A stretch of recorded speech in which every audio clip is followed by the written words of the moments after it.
let's go to the world of basketball in the FIBA World Cup. Of course, as it let's not continues forget. this week. Yeah. Well, there's been a change of pace. The USA lost This to weekend was Powerhouse a big- USA, lost to Lithuania.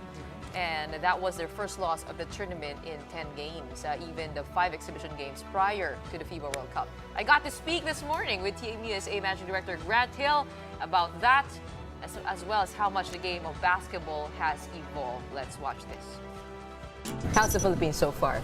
It's been great. Some of the best fans, basketball fans in the world, the passion, the love of the game. So it's only fitting to have the World Cup, 32 countries represented, coming here to crown a champion here in 2023. And I'm just honored to be here with our team and give ourselves a chance to hopefully try to win a gold You medal. were here 23 years ago.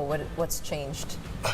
Well, a lot of my fans are older. You know, I've come across a lot of people who said that they either bought my shoes or drank Sprite when they were teenagers or in grade school. People might have aged a bit, as we all do, but the same excitement, the same joy, the same love. It might even be more intense than what it was 23 years ago. The FIBA World Cup has been a roller coaster ride.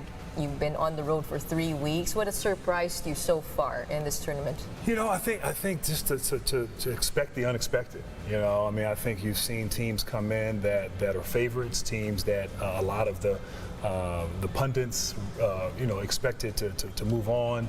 And those teams have been eliminated. There have been upsets. Spain got eliminated. They were, ranked number one. We had a tough loss the other night against Lithuania. Speaking of that loss that happened last night, that was your first loss in 10 games. And how has that surprised you? I mean, what were your thoughts on that game? Aside from not getting any sleep last night, no, I mean, I think, look, I mean, you have to tip your hat to Lithuania. They played great. They played tough. They shot the ball well. They were confident. But I do think we have an opportunity to get better as a result of that game, as crazy as that might sound. And sometimes winning can mask things, and sometimes losing can reveal things. Yesterday, you were also quoted as saying that teams now are not anymore in awe or in fear of NBA players. Can you expound a little bit on that? Yeah, I mean, I was asked the question just sort of comparing to when I played for the U.S. and USA in 1996 in the Olympics, and we won the gold medal in those Olympic Games. And I think what's happened since then, since the Dream Team in '92, is that the game has exploded in popularity. You've had players who've been international players, have played now in the NBA, and they've inspired a generation. And now you have a generation of players who feel like, hey, not only can we play with and against the best, but we can beat them. What was the greatest challenge for you as managing director of Team USA, putting together a team in a league full of superstars? Yeah, it's a great question. I mean, I think first of all it's understanding that the FIBA game is slightly different than the NBA game.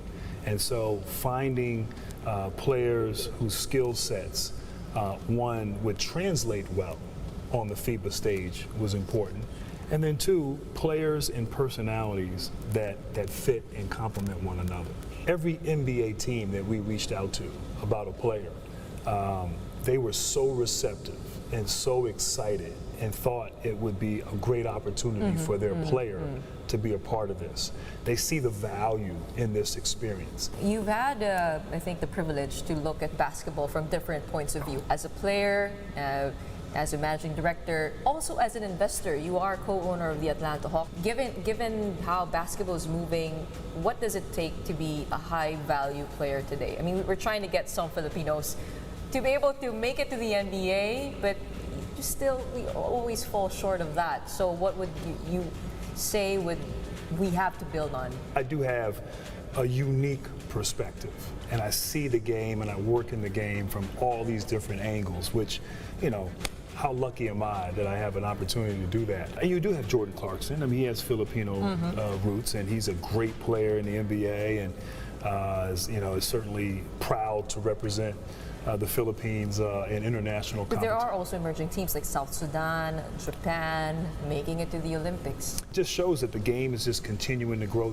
I think there's more upside for basketball, and I think having this World Cup in a country like the Philippines that is this passionate, I think we'll see the benefits of that 5, 10, 15 years down the road. I think it just will continue to grow and blossom. And, look, 30% of the players in the NBA were born outside of the United States. And that's up from 25% just 5 years ago. So it's trending in the direction of becoming and being a global game. And we've come a long way in a short period of time, and we still have a long way to go, but I think we'll get there. Well, that means more eyeballs for Filipino players. There you go. Hopefully. Yes.